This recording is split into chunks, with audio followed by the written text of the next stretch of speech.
Hi, Shalom. First and foremost, I want to give all praises, honor, and glory to Yahweh, Bahashem, Yahweh Shai, Bahashem, Racha Kodash. Double honors to the elders and apostles of Great Millstone. Peace and blessings to the elect. All right, so today we're going to get into First Samuel, the 22nd chapter, and a quick summary of what happened in the previous chapter. The 21st chapter was, David was fleeing from Saul, and he managed to get food and a weapon from Ahimelech the priest, and he's also spotted by Doeg. And then he, in Gath, which is a Philistine ruled city, he managed to escape danger by pretending to be mad. Because you know how he slew the greatest champion Goliath. So if they if he didn't pretend he was mad and pretend he was a regular person, then they could have actually killed him, captured him and killed him. Because they could have outnumbered him too, because he was in their city, in their territory. So yeah, so without further ado, let's get into it. This is the book of First Samuel, the 22nd chapter, verse 1, and it reads, David therefore departed thence and escaped to the cave Adullam. And when his brethren and all his father's house heard it, they went down thither to him. And everyone that was in distress, and everyone that was in debt, and everyone that was discontented, gathered themselves unto him, and he became a captain over them, and there were with him about 400 men. So, like his family and distressed men gathered to him. And in total, there were about 400.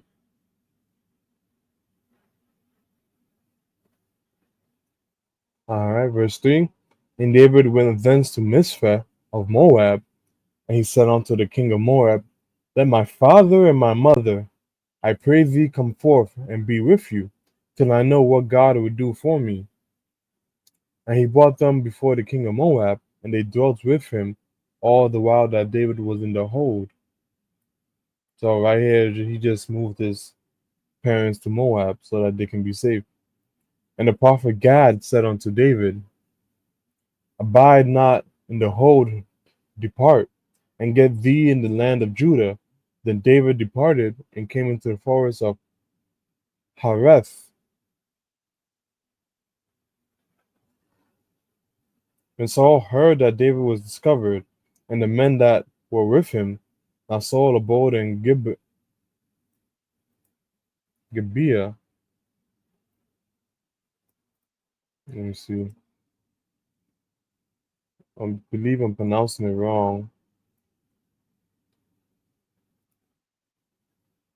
Gib Gibeah. Oh, okay, I was right. Gibeah. All right.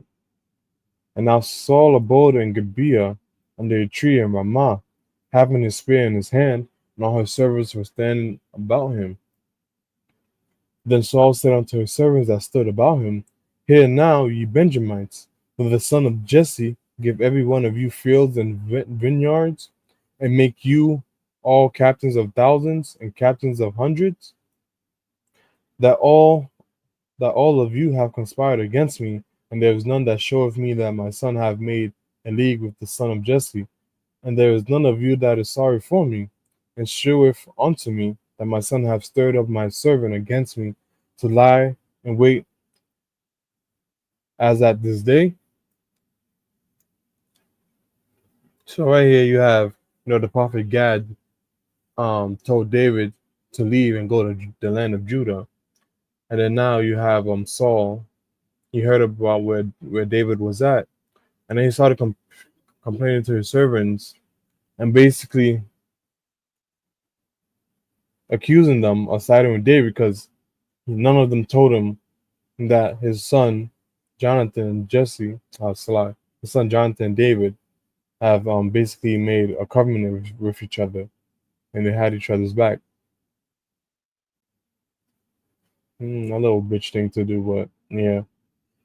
Verse 9. Then answered Doeg the Edomite, which was set over the servants of Saul, and said, I saw the son of Jesse coming to Nob, to Ahimelech the son of Ahitub. Ooh, Ooh, my days. Oh yeah, that previous chapter when David was talking to Ahimelech, Doeg was there. So now Doeg is reporting to Saul where he saw David at verse 10, and he inquired of the Lord for him, and gave him victuals, and gave him the sword of Goliath the Philistine. Ooh, my days. Oh, shit. Then the king said to call Ahimelech the priest, the son of Ahitub, and on his father's house, the priests that were in Nob, and they came all of them to the king. So Saul called Ahimelech and um, everyone that was in his father's house.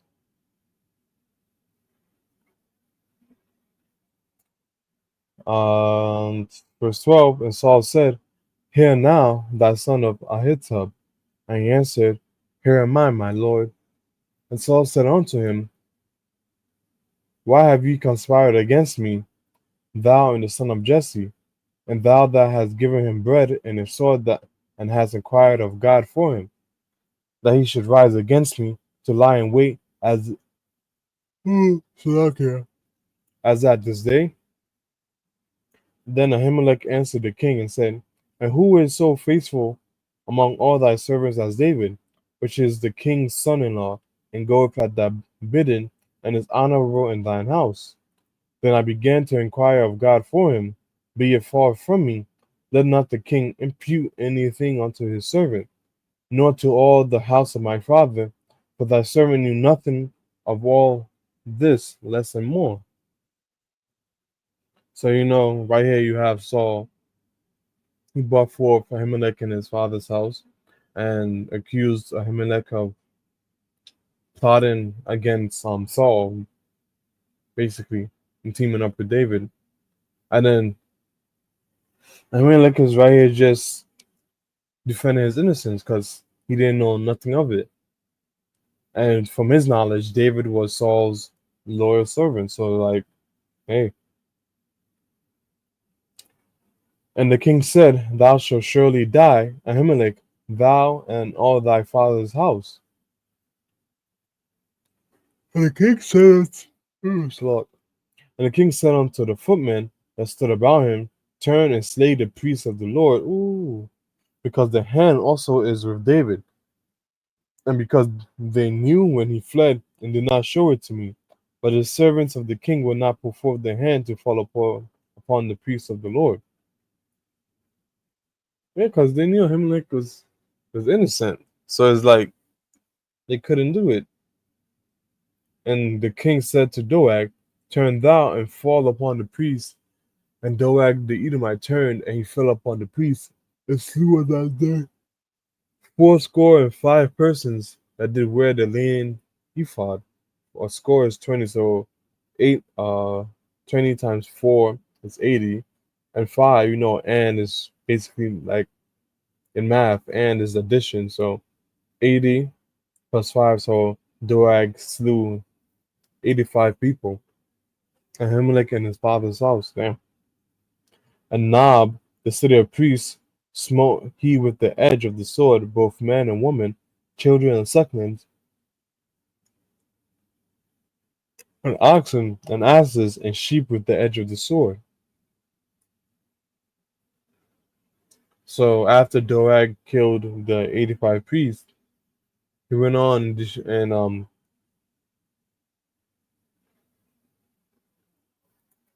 he went on and basically killed more priests than Nob. Yeah, he killed a lot. Damn, was it just him? Probably was just him. Shit. And one of the sons of Ahimelech, the son of Ahitub, named Abiathar, escaped and fled after David. And Abiathar showed David that Saul had slain the Lord's priest. And David said unto Abiathar, I knew it that day when Doeg the Edomite was there, that he would surely tell Saul, I have occasioned the death of all the persons of thy father's house. Abide thou with me? Abide thou with me, fear not, for he that seeketh my life seeketh thy life, but with me thou shalt be in safeguard. So Abiathar, the son of Ahimelech, um, escaped. If he probably was the only survivor, but he escaped and went after David, and then David takes him in and promises to keep him safe. So, quick summary, and yeah, that's the end of the 22nd chapter of First Samuel. So, quick summary, you know, David gets 400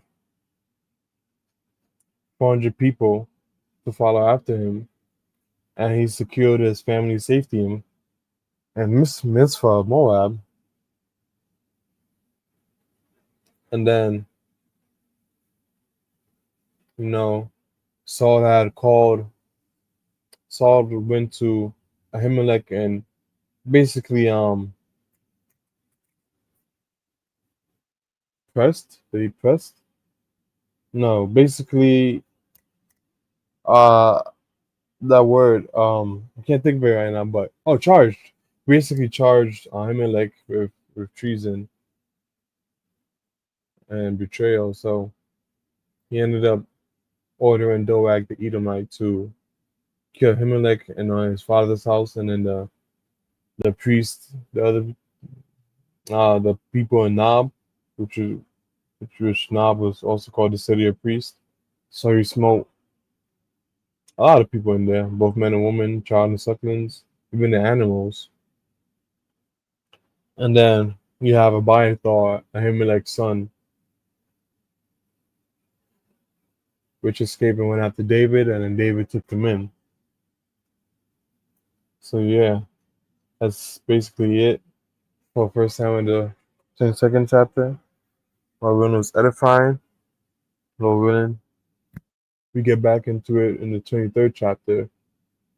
With that one, say Shalom. And how about Shabbat Katham?